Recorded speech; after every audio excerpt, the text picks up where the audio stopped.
नमस्कार, स्वागत है आपका एबीपी गंगा में। मैं अवधेश, आप देख रहे हैं हमारा खास कार्यक्रम विश्लेषण। न शोर शराबा, न हंगामा, सिर्फ खबर और उसकी पूरी पड़ताल। न पक्ष न विपक्ष, सिर्फ आपसे जुड़े मुद्दे और उनके अंदर का हाल। और इसी कोशिश का नाम है विश्लेषण। तो बने रहिए हमारे साथ और देखते रहिए विश्लेषण।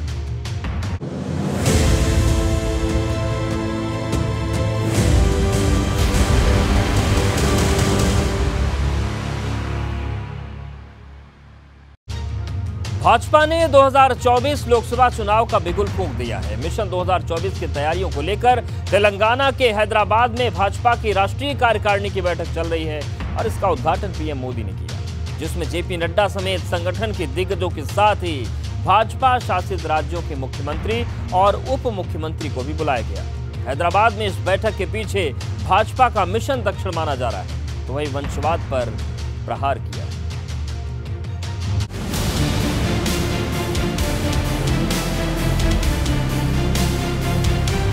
उत्तर भारत में चुनाव दर चुनाव जीत का शंखनाद करने वाली भाजपा अब एक नए मिशन पर निकल गई, जिसकी नींव रखने के लिए हैदराबाद में 2 राष्ट्रीय कार्यकारिणी का आयोजन किया गया।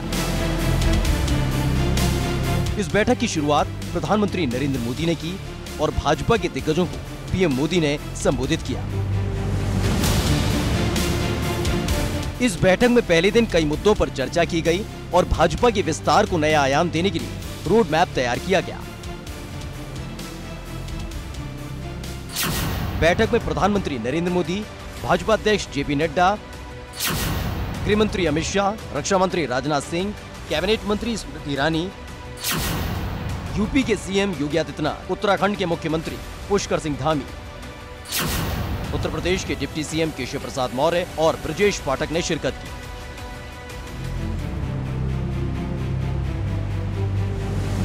राष्ट्रीय कार्यकारिणी की बैठक में भाजपा ने विकास को अपने एजेंडे में सबसे ऊपर रखने का ऐलान किया और साथ ही परिवारवाद पर जबरदस्त हमला बोला। इस बैठक के पहले दिन दक्षिण में मिशन कमल का पूरा रोड मैप तैयार किया गया, तो वहीं जीत के मंत्र भी दिए गए। भाजपा की राष्ट्रीय कार्यकारिणी की बैठक में आजादी महोत्सव पर चर्चा की गई। इसके साथ ही हर घर तिरंगा कार्यक्रम पर चर्चा की गई। मुहिम से 20 करोड़ लोगों को जोड़ने का लक्ष्य रखा गया। पन्ना प्रमुख बनाने को लेकर चर्चा की गई, तो वहीं बूथ को मजबूत करने का मंत्र दिया गया। ये तो पहला दिन था। अभी भाजपा की राष्ट्रीय कार्यकारिणी की बैठक दूसरे दिन भी चलनी है, जिसमें पूरा का पूरा मिशन दक्षिण को लेकर चर्चा होगी, जिसकी असल तस्वीर 2024 की लोकसभा चुनाव के दौरान देखने को मिलेगी। Bureau report, ABP Ganga.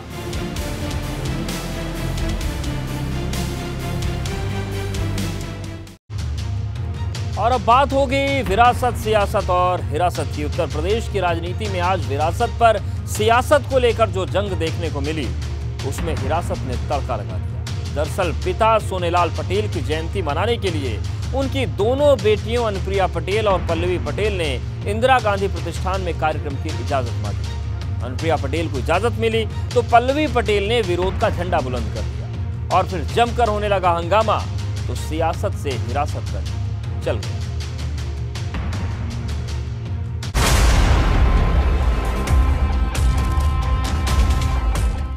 राजधानी की सड़क पर यह हंगामा, ये हो हल्ला 2 पार्टियों में छिड़े वार की गवाही नहीं देता, बल्कि परिवार में रार की साक्षी भी है। ये वो रार है जो परिवार में 8 साल पहले शुरू हुआ था और कई मोड़ तय करते हुए राजधानी की सड़क पर इस हंगामे में तब्दील हो गया।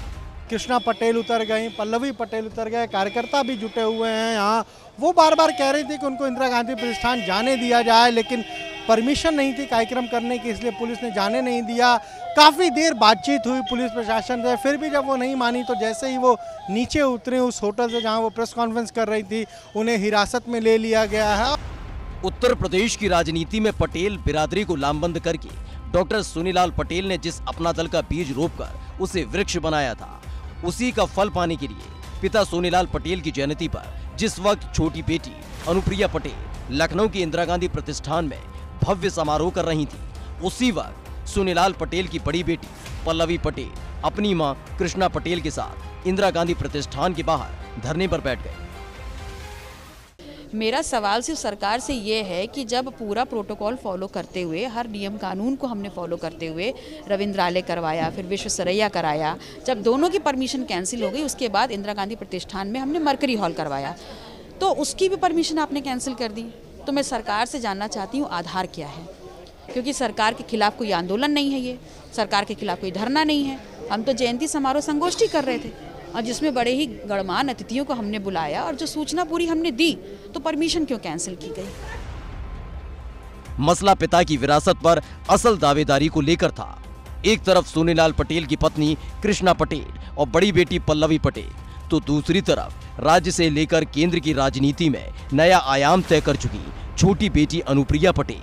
और जब विरासत पर सियासत शुरू हुई तो मामला हंगामे से होता हुआ हिरासत तक पहुंच गया। तो दिखाया जा रहा विवाद नहीं है, विवाद जो है वो ये है कि जो है वो हम हैं, दूसरा कोई हो नहीं सकता। राजनीति एक ऐसा फील्ड है जहां पर असंख्य लोग आते हैं, काम करते हैं और जिसको जनता स्वीकार करती है वो आगे बढ़ता है। आप किसी को सर्टिफिकेट नहीं दे सकते या आप किसी पे टोल नहीं लगा सकते कि फला व्यक्ति आगे जाएगा और मैं नहीं जाने दूंगी। तो ये जब तक ये सोच चलेगी, हो रहा है आपके यहाँ? बिल्कुल बिल्कुल हो रहा है। ये गुस्सा, ये नाराजगी 8 बरस से चली आ रही उस टीज का हिस्सा है जिसकी शुरुआत पार्टी पर असल दावेदारी को लेकर शुरू हुई थी। फिर बन गई अपना दल एस और अपना दल के, और सियासी गलियारे में अपने वजूद की धमक सुनाने के लिए बेताब दोनों दलों ने सोनीलाल पटेल की जयंती पर एक ही जगह कार्यक्रम करने की जिद ठानी। तो तस्वीर कुछ यूं नजर आई। और आज जिस तरीके से कृष्णा पटेल नाराज थी, उन्होंने जो अपनी नाराजगी दिखाई है, उससे कहीं ना कहीं साफ लग रहा है कि जो परिवार की लड़ाई है वो अब हम कहें तो ऐसी दरार पड़ चुकी है कि शायद ही वहाँ पर अब जो संबंध हैं वो बेहतर हो पाएँ। क्योंकि कृष्णा पटेल ने तमाम सारी बातें आज अनुप्रिया पटेल को लेकर कहीं और कई ऐसे ऐसे शब्द कहे। उन्होंने कहा कि एक माँ हैं लेकिन उसके बावजूद जिस तरीके से व्यवहार है उनकी बेटी का, उससे वो कह रही हैं कि वो बहुत उससे दुखी हैं, पीड़ित है। दरअसल सोनीलाल पटेल की जयंती पर उनकी दोनों बेटियां अनुप्रिया पटेल और पल्लवी पटेल एक ही जगह पर कार्यक्रम करना चाहती थी। दोनों ने इजाजत के लिए चिट्ठी भी लिखी थी, लेकिन कार्यक्रम की मंजूरी अनुप्रिया पटेल को मिली, जिसके बाद अनुप्रिया पटेल के नाम भर से आग बबूला हो जाने वाली पल्लवी पटेल और उनकी मां कृष्णा पटेल का गुस्सा 7वें आसमान पर जा पहुंचा। 12 साल हो गए मुझको झेलते झेलते, जिस दिन से डॉक्टर पटेल गए हैं इन लोगों ने सता के रख दिया है। जिस दिन से मैं चुनाव लड़के आई हूँ उसी से मेरे दरवाजे पुलिस बैठी क्राइम की। मैं अपराधी हूँ, मैं चोर हूँ, मैं डकैत हूँ। मेरी बेटी भी आ गए, आप बाप भावुक हो गए। दरवाजे पे पुलिस आ रही है, हद सारी हदें पार कर दी इन लोगों ने। कौन करा रहा है ये सब? कौन कराने को क्या, मैंने अच्छी से अच्छी जब शिक्षा दी है, इसके पास समझ नहीं तो कौन कराएगा? इसको सोचना चाहिए, इसका फैसला होना चाहिए। मैंने पाला है, मैंने पोसा है, मैंने इतना बड़ा किया है, तो मैं तो अपनी लड़की के लिए कहूँगी। उसको समझ नहीं है, पिता है तो उसके हैं, मैं माँ हूँ तो उसकी हूँ। अपने पिता की जयंती मनाने के लिए कार्यक्रम स्थल न मिलने पर नाराज पल्लवी पटेल ने इसका ठीकरा सरकार पर फोड़ते हुए आरोप लगाया कि उन्हें विधानसभा चुनाव में केशव प्रसाद मौर्य को हराने की सजा दी जा रही है। ये भारतीय जनता पार्टी इस बात को पचा नहीं पा रही है कि उनके शीर्ष नेतृत्व को सिराथू में करारी हार मिली है, और जो हारे हैं वो लोकतंत्र का मजाक बना के दोबारा उप मुख्यमंत्री बने बैठे हैं। तो वो अपनी सत्ता, अपनी ताकत का इस्तेमाल पुनः जो है मेरे रास्ते में रोड अटकाने का कर रहे हैं। फिर चाहे चुनाव आयोग में याचिका डालने का हो, चाहे किसी प्रकार का भी रहा हो। और आज तो हद ही कर दी, इस प्रकार की हद कर दी कि आप मुझे मेरे जिनकी मैं विचारधारा को फॉलो करती हूँ, मेरे उस महापुरुष की जयंती मनाने से रोकना चाह रहे हैं। परिवार के बीच छिड़ी इस जंग में पल्लवी पटेल और कृष्णा पटेल का साथ देने और विपक्ष की एकजुटता का संदेश देने के लिए सुभाषपा अध्यक्ष ओम प्रकाश राजभर भी पहुंचे। जयंती कोई धरना प्रदर्शन आंदोलन तो है नहीं। अरे लोग जाते, माला फूल चढ़ाते, कृतित्व और व्यक्तित्व पे चर्चा करते, अपने अपने घर चले जाते। सरकार ने इसको रोक करके कृष्णा पटेल और पल्लवी पटेल को और ताकत दे दिया। जो लोग नहीं जानते थे कि ये लोग लखनऊ में जयंती मनाने जा रहे हैं, उनके यहाँ भी संदेश आप लोगों के माध्यम से पहुंच गया कि भाई इस तरह सरकार कर रही है, तो सरकार की किरकिरी हो रही है। तो ये कदम सरकार का गलत कदम है। पल्लवी और अनुप्रिया पटेल के बीच खींचतान की वजह दरअसल ये है कि सोनीलाल पटेल जीते जी कभी कोई चुनाव भले ही नहीं जीत पाए। हालांकि उन्होंने खुद को यूपी के कुर्मी समाज के सबसे बड़े नेता के तौर पर जरूर स्थापित कर लिया, और विरासत के लिए छिड़ी यही जंग सोनीलाल पटेल के निधन के कई साल बाद भी उनके परिवार में कलह की वजह बनी हुई है। लखनऊ से एबीपी गंगा के लिए अनुभव शुक्ला की रिपोर्ट। आगरा के रितिका मर्डर केस में रितिका की मौत के बाद का फ्लैट की तस्वीरें सामने आई। पूरा फ्लैट अस्त व्यस्त है, गमले टूटे हैं, सामान बिखरा हुआ है। फ्लैट का हर कोना इस बात की गवाही दे रहा है कि जान बचाने के लिए रितिका ने कितना संघर्ष किया।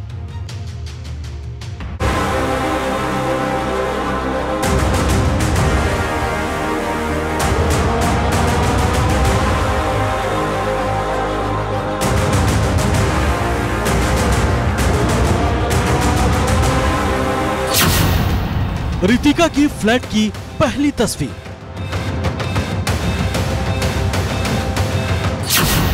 रितिका के संघर्ष का गवाही देता फ्लैट।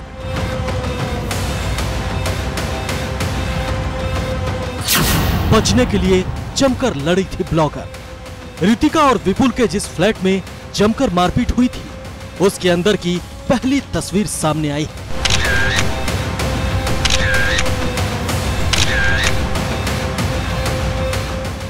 फ्लैट में हर तरफ बिखरा सामान रितिका के साथ हुई हर दरिंदगी की गवाही दे रहा है।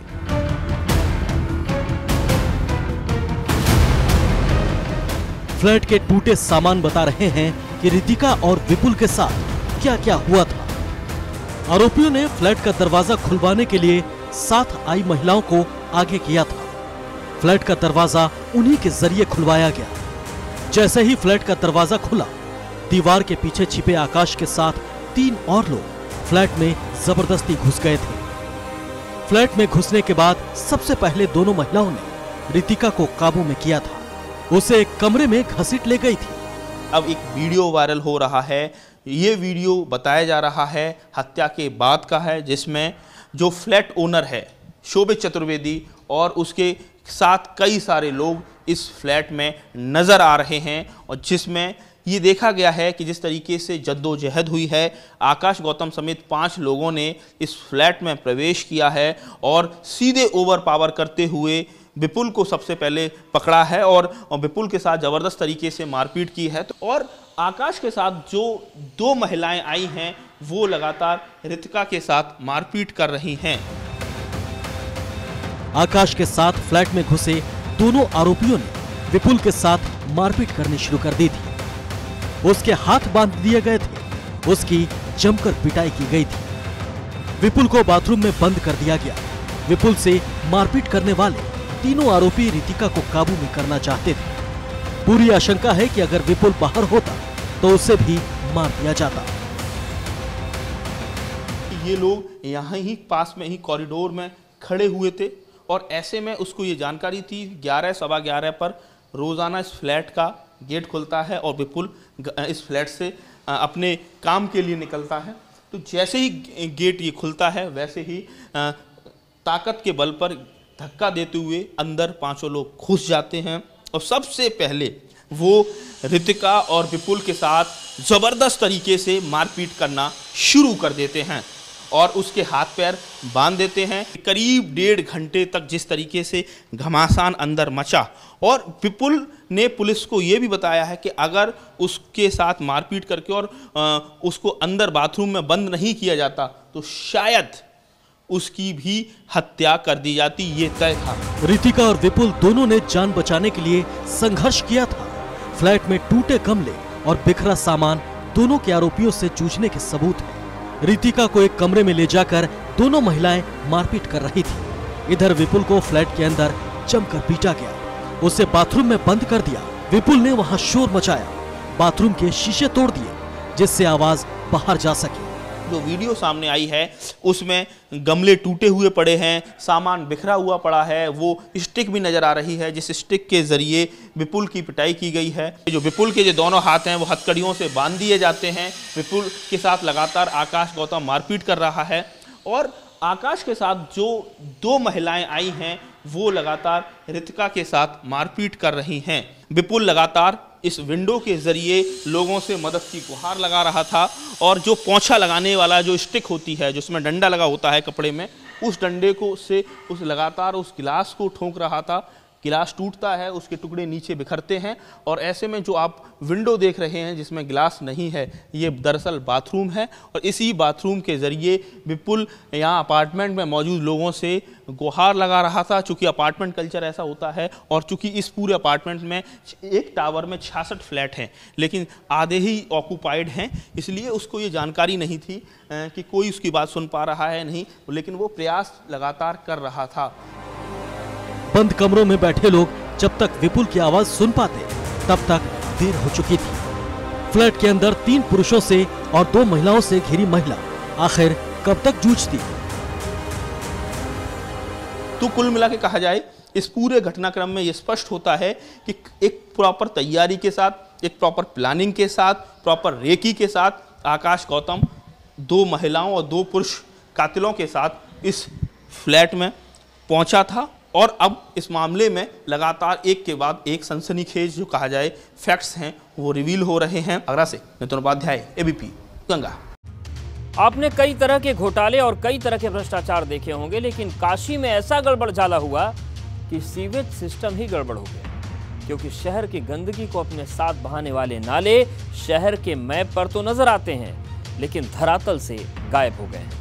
और आज एबीपी गंगा करने जा रहा है खुलासा कि नालों पर कब्जा करके खड़ी कर दी गई हैं इमारतें।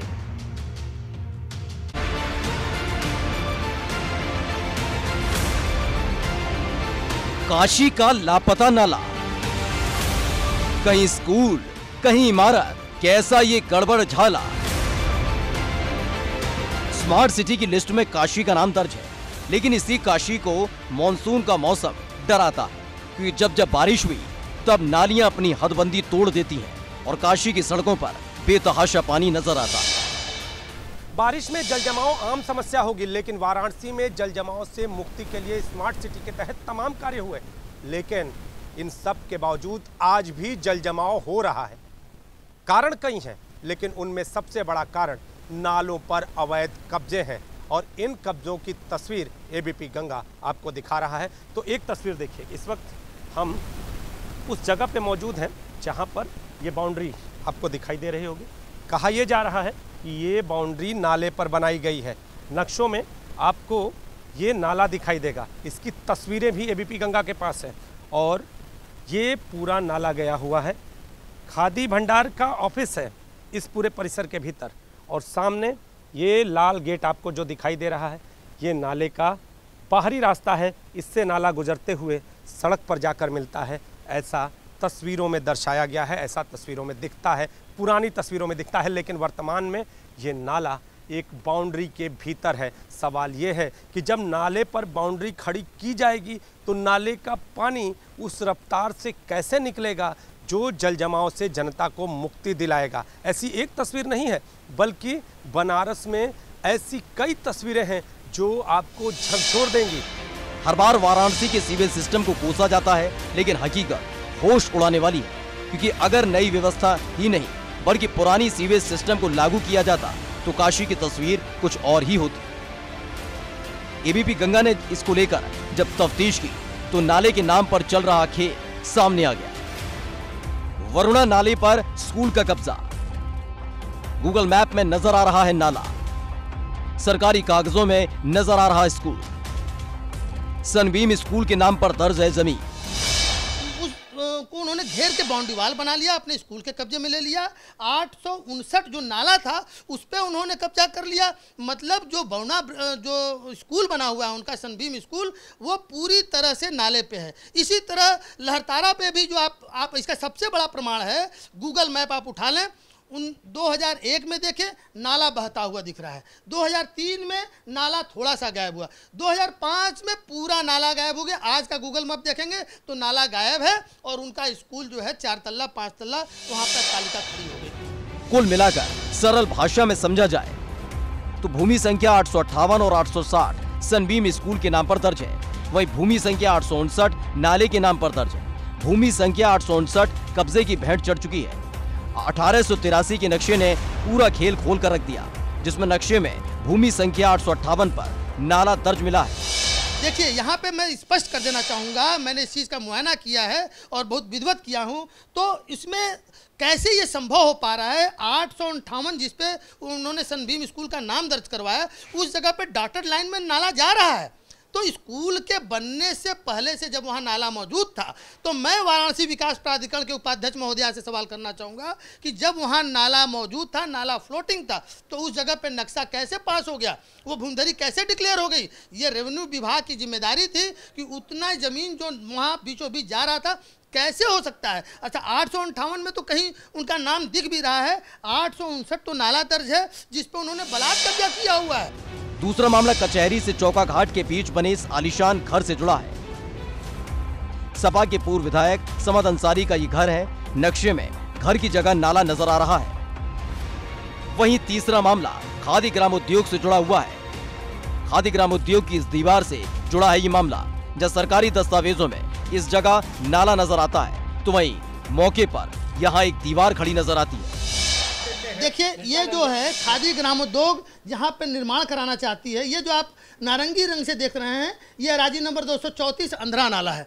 ये अराजी नंबर जो चौड़ा बाब बसकल तालाब देख रहे हैं, ये अराजी नंबर 235 है, मौजा लच्छीपुरा, परगना देहात अमानत। संस्कृत यूनिवर्सिटी, तेलियाबाग, जगतगंज, लौराबीर, तमाम जगहों का पानी पहले इस अराजी नंबर 235 में इकट्ठा होता था। फिर यहाँ से अंधरा नाला होते हुए फिर जो संस्कृत यूनिवर्सिटी का नाला है, फिर होते हुए वरुणा नदी में मिल जाता था। कहीं भी वाटर लॉजिंग नहीं होती थी। तमाम अधिकारियों ने इस नाले पे से अतिक्रमण हटाने के लिए आदेश किए, लेकिन मौके पे कुछ नहीं हुआ।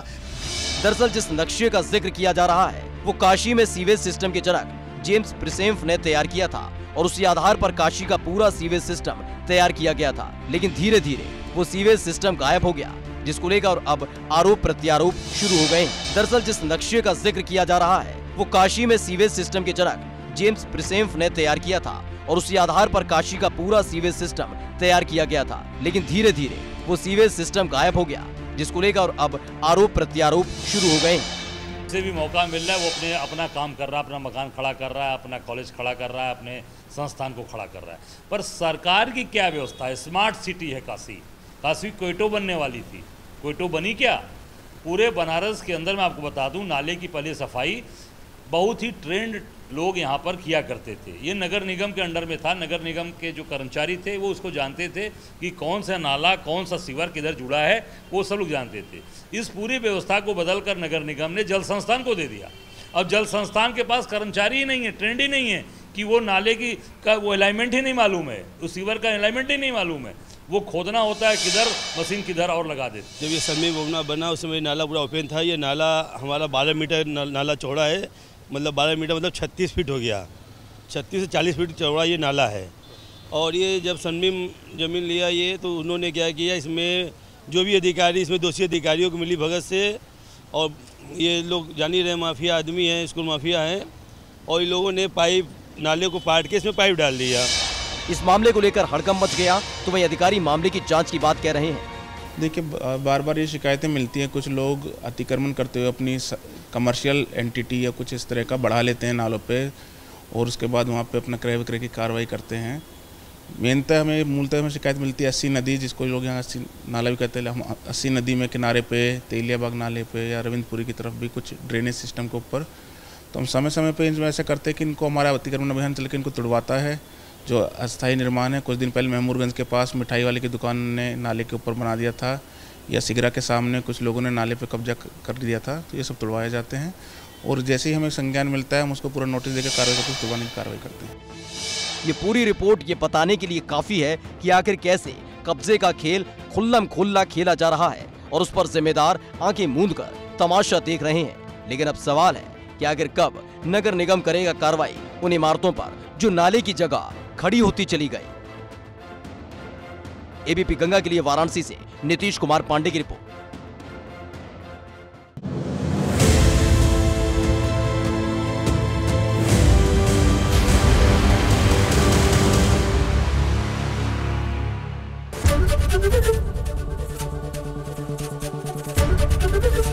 एबीपी गंगा, खबर आपकी, जुबान आपकी।